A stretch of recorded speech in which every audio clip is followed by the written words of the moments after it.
Sikat na aktres, nanganganib nga ba ang buhay dahil sa politika lang?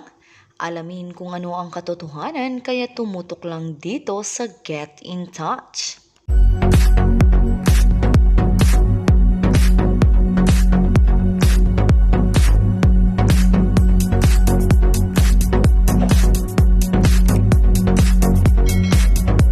Sa mga makakalaban ko po sa politika, kung ano man ang posisyon na tatakbuhin ko, gusto ko lang iparating sa inyo, I come here in peace, hindi po ako kaaway.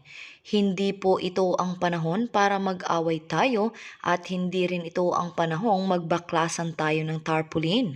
Ito ang pahayag ni Aiko Melendez sa kanyang Facebook Live nitong Sabado ng gabi habang nasa lock-in taping para sa Book 2 ng seryeng Prima Donnas sa GMA7. Ipapakiusap ko lang po sa mga makakatunggali ko po kung ano man ang posisyon na itatakbo ko po. Nakikiusap po ako sa inyo na pagsabihan niyo po yung mga staff niyo po o mga leaders nyo na wag namang baklasin ang tarpaulin. Aniya pa, nagpadala ng larawan si Aiko bilang isa sa mga pruwebang hawak niya na tinanggal ang tarpaulin niya sa isang lugar kung saan siya kakandidato ng pagkakongresista o konsihal. Ang nakalagay sa itaas ng tarpaulin ay stay safe at sa ibaba ang pangalan ng aktres at sa bandang ibaba pa ang District 5 Quezon City at Join Aiko Movement Now Quezon City. Malinaw na wala pang nakalagay kung anong posisyon ang tatakbuhin niya pero pinagtatanggal na ito ng supporters ng kalaban niya. Sabi nga ng talent manager at vlogger friend ni Aiko na si OG Diaz, kung naniniwala kayo na kayo ang karapat-dapat na maluklok sa pwesto, hindi ninyo kailangang matense. Hindi ninyo kailangang matakot na baka merong pumalit sa pwesto.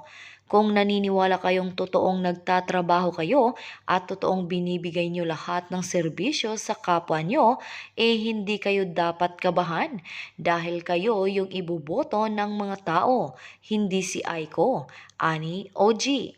At dito na tinukoy ni Aiko ang mga pangalan ng magkapatid na Alfred at PM Vargas na kumakandidatong konsihal at congressman sa ikalimang distrito ng Quezon City. Ayon sa aktres, ipapakita ko po itong picture sa inyo.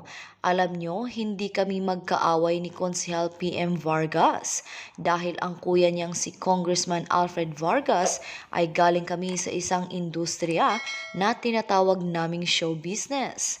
Hindi ko man siya nakatrabaho pero nire-respeto ko siya dahil we belong in the same industry. Kaya hindi ninyo ako mariringgan ng masama anything about them. Pero meron sana akong pakiusap sa inyo.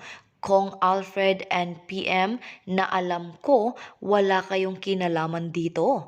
Siguro yung mga leaders nyo naging emosyonal pagkat maraming naglalabas ang chismis ngayon na maghi-head on tayo.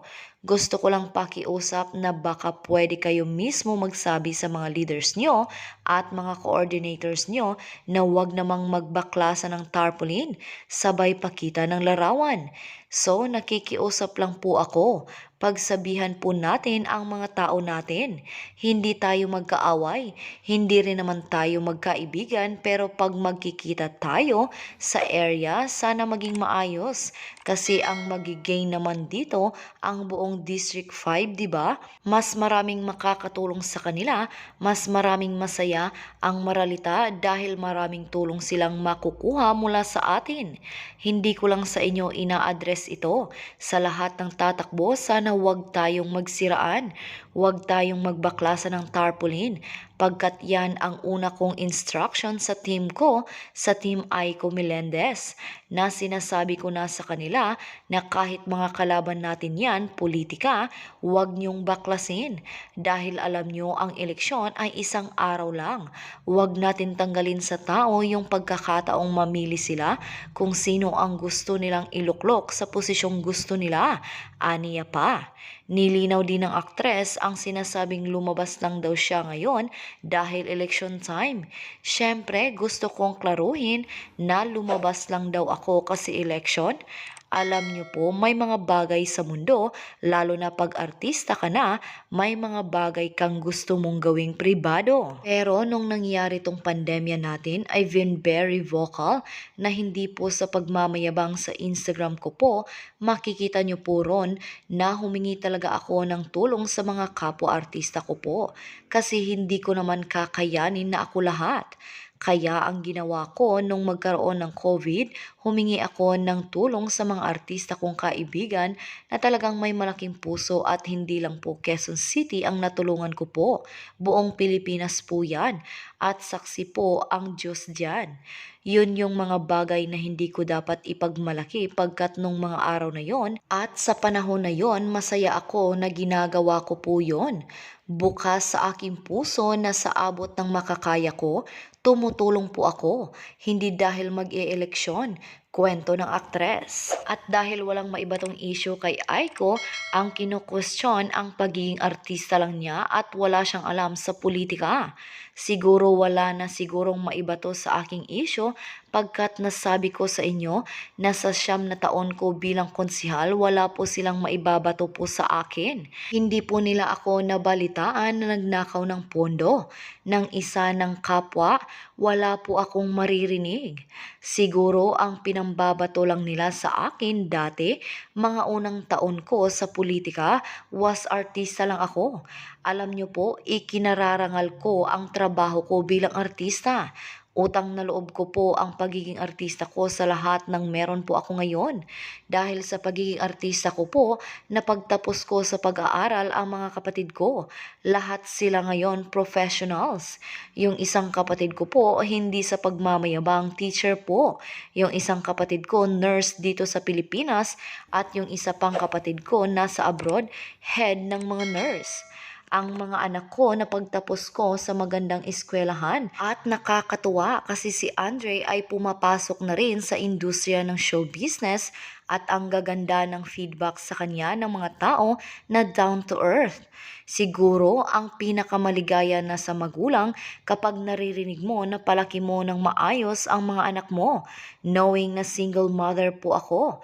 Sa mga nanonood po sa akin now na single mother ay makaka-relate po at hindi madaling maging single mother dahil kailangan mong itaguyod sila in the best way na I know of. At bilang artista ay marami akong naging kaibigan at nagkaroon ako ng pamilya sa inyo. At sa pag-aartista ko po ay pinagkatiwalaan ako ng Quezon City ng 9 na taon. Hindi po ako bago sa usapin ng politika o public service, bumabalik lang po ako dahil gusto ko pong tumulong pagtatapos ng aktres. Hindi talaga maiwasan sa politika ang magsiraan, pero hayaan nyo lang ang mga taong pumili sa kanilang gustong iluklok sa posisyon. Ano ngayon ang inyong masasabi sa isyong ating pinag-usapan? Kung meron man kayong mga komento o reaksyon, mag-comment lang kayo sa comment section na may respeto at hindi pa mamahiya sa kung sino man. Kung gusto nyo pa ng ibang mga update tungkol sa inyong mga paboritong artista, pwede nyong i-click ang link na makikita nyo sa description ng video. At sa hulihan ng video, pwede nyo ring i-click kung interesado kayo na panoorin ito. Makikita nyo rin sa bandang itaas ng video na may lumalabas na I button. Maaari nyo ring i-click para mapanood ang mga huling video na in-upload ko. At ang pinaka-importante ay huwag po ninyong kalimutan na mag-subscribe, like, share at i-click ang bell notification para maging updated po kayo sa lahat ng mga videos na ina-upload ko sa channel na ito. Maraming salamat din po sa palaging panunood, pagsubaybay at walang sawang pagtangkilik sa aking channel. God bless you po. At sa mga hindi pa nakasubscribe, i-click nyo ang subscribe button para hindi kayo mahuli sa mga balita tungkol sa inyong mga paboritong inaabangan. Hanggang sa susunod kong upload.